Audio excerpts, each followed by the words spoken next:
নমস্কার বন্ধুরা, শ্রাবন্তী অ্যান্ড দেবীর রেসিপিতে আবার আপনাদেরকে স্বাগত জানাই। আজকে বানাবো পাঁঠার মাংসের ঝোল। তো এখানে আমি প্রায় 600 থেকে 700 গ্রাম মাংস নিয়েছি। তো যে পরিমাণে মাংস নিয়েছি সে অনুযায়ী এর মধ্যে আমি মশলাগুলো দিয়ে দিব। একদম সহজ পদ্ধতিতে খুব টেস্টি পাঁঠার মাংসের রেসিপিটা তৈরি করছি। তো প্রথমে আমি এর মধ্যে দিচ্ছি হলুদ গুঁড়ো 2 চামচ, আর সামান্য একটুখানি, আমি আগেই বলেছি যে পরিমাণে মাংস সেই অনুযায়ী মশলাগুলো কিন্তু দিতে হবে। এবার দিয়ে দিচ্ছি লঙ্কার গুঁড়ো 2 থেকে 2.5 চামচ। আপনারা যে কম পরিমাণে ঝাল খান সেই অনুযায়ী অবশ্যই লঙ্কার গুঁড়োটা ইউজ করবেন। এবার দিয়ে দিচ্ছি ধনিয়া গুঁড়ো 1 চামচের 1 চামচ। দিয়ে দিচ্ছি জিরের গুঁড়ো 1 চামচ। এবার দিয়ে দিচ্ছি এর মধ্যে একটা টমেটো কুচি। আমি সব মশলা একে একে এর মধ্যে দিয়ে দিচ্ছি 2টো তেজপাতা। এবার দিয়ে দিচ্ছি ডুমডুম করে কেটে রাখা পেঁয়াজ। আমি এখানে 4টে পেঁয়াজ ইউজ করেছি, মিডিয়াম সাইজের 4টে পেঁয়াজকে আমি ডুমডুম করে কেটে নিয়েছি। আর আমি 2টো রসুনকে খোসা ছাড়িয়ে এভাবে থেতো করে নিয়েছি। 2টো রসুন পুরো ইউজ করেছি আমি এতে। এবার এর মধ্যে আমি দিয়ে দিব সরষের তেল। এরপর দিয়ে দিচ্ছি এর মধ্যে আমি পরিমাণ মতো লবণটা অবশ্যই আপনারা আপনাদের স্বাদ অনুযায়ী ইউজ করবেন। এবার ভালো করে সব উপকরণগুলো আমি মেখে নেব যাতে মাংসের মধ্যে পুরোটা ঢুকে যায়। কমসে কম আধা ঘন্টা রেখে দিলে খুব ভালো হয়। আজকে আমি আধা ঘন্টার মতো রাখতে হয়তো পারবো না, কেননা খুব তাড়াতাড়ি আমাকে রান্নাটা শেষ করতে হচ্ছে। তো আমি কমসে কম 15 মিনিট তো রাখবই। আপনারা অবশ্যই আধা ঘন্টা যদি রেখে দেন তাহলে মাংসের মধ্যে খুব ভালোভাবে সব মশলাগুলো ঢুকে যাবে। তাই আমি ভালো করে সব মশলাগুলোকে মাখিয়ে নিলাম মাংসের সাথে। তো বন্ধুরা, আপনারা যারা যারা আমাদের চ্যানেলটিকে দেখছেন অবশ্যই লাইক করুন, শেয়ার করুন আপনাদের বন্ধুবান্ধবদের সাথে। সাবস্ক্রাইব করলে অবশ্যই বেল আইকনটি প্রেস করতে ভুলবেন না। তো দেখুন আমার এটা মাখা হয়ে গেছে। এবার আমি এটাকে ঢাকা দিয়ে রেখে দিচ্ছি। এবার চলুন পরের স্টেপটা তৈরি করা যাক। আমি কড়াইটা বসিয়ে দিয়েছি এবং কড়াইয়ে বেশ অনেকটা তেল দিয়ে দিয়েছি। তেলটা ভালো গরম হয়ে এলে আমি এর মধ্যে আলুগুলোকে মাংসের ভেজে নেব। আমি বেশ একটু বড় বড় সাইজেরই আলু দিয়েছি, আপনারা চাইলে ছোটো সাইজেরও দিতে পারেন, কেননা পাঁঠার মাংসের আলুটা খেতে বেশি ভালো লাগে।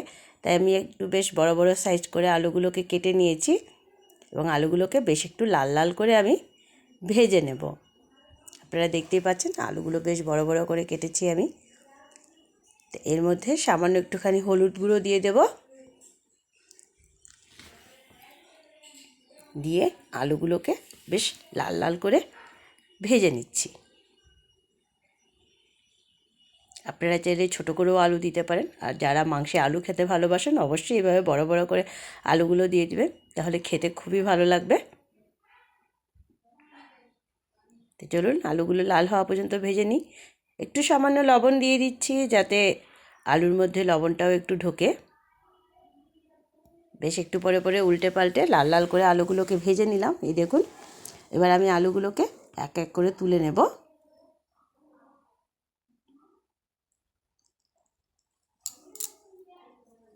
মাংসের আলু খেতে সবাই পছন্দ করে, ছোটোর থেকে বড়।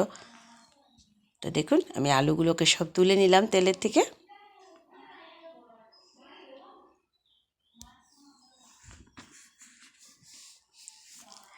আর একটুখানি আমি তেল দিয়ে দিয়েছি। এবার এর মধ্যে দিয়ে দিচ্ছি আমি চিনি। তেলের মধ্যে চিনি দিলে কি হয় সেটাও বলবো।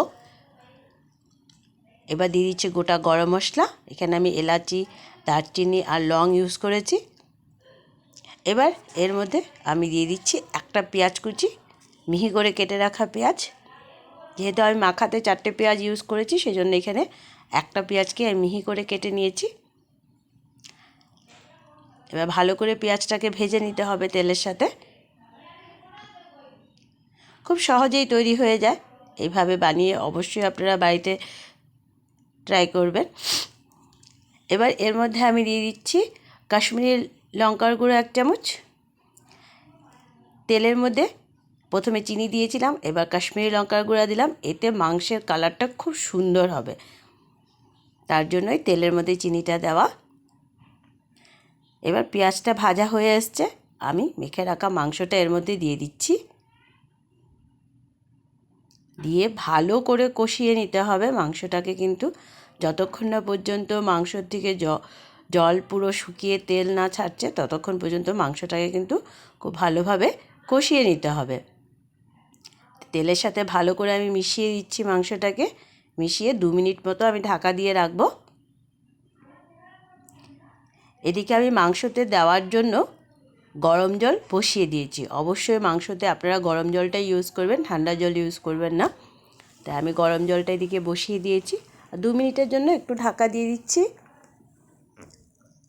এই দেখুন 2 মিনিট পর ঢাকাটা খুলেছি, মাংসর থেকে কিন্তু জলটা বেরিয়ে যাচ্ছে এবং এই জলটা পুরো শুকানো পর্যন্ত মাংসটাকে কিন্তু কষিয়ে নিতে হবে। আর এরপর আমি যেটা করব সেটাও আপনাদেরকে দেখাচ্ছি। আগে ভালো করে মাংসটা কষিয়ে মাংসর পুরো জলটা শুকিয়ে নিই এবং মাংসর থেকে তেলটা যখনই ছাড়বে তখনই মনে করবে মাংসটা খুব ভালো কষানো হয়ে গেছে এবং এতে মাংসের টেস্টটাও বেশি হবে। তো অবশ্যই একটু ধৈর্য ধরে মাংসটা রান্না করবেন। আস্তে আস্তে দেখুন মাংসের পুরো তেলটা কিন্তু ছেড়ে দিয়েছে। মাঝখানে 2টো কাঁচা লঙ্কাও আমি দিয়ে দিলাম।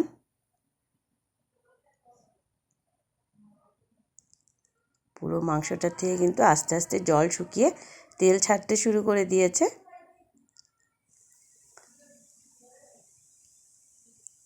এবার আমি ভেজে রাখা আলুগুলো এর মধ্যে দিয়ে আবারও ভালো করে মিশিয়ে নেব। নিয়ে এবার আমি এটাকে প্রেশার কুকারে দিয়ে দিব, কেননা বাড়িতে বয়স্করাও আছেন আর তাড়াতাড়ি হয়েও যাবে, তাই আমি এটা প্রেশার কুকারে দিয়ে দিব। নাইলে আপনারা চাইলে কড়াইতেও জল দিয়ে, গরম জলটা দিয়ে ভালো করে সেদ্ধ করে নিতে পারেন। তা আমি এটা প্রেশার কুকারে দিয়ে দিচ্ছি। এই দেখুন প্রেশার কুকারে দিয়ে দিলাম। এবার এর মধ্যে দিয়ে দিব আমি বিট নুন।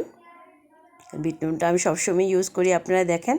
আর আমি গরম মশলা ভিজিয়ে রেখেছিলাম, সেই গরম মশলাটাও এর মধ্যে দিয়ে দিব।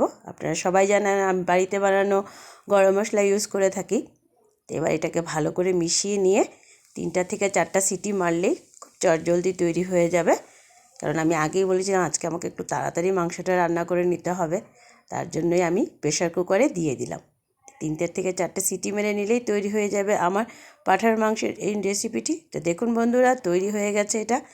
তো আবারও দেখা হবে নতুন একটা রেসিপির সাথে, ততক্ষণের জন্য ধন্যবাদ।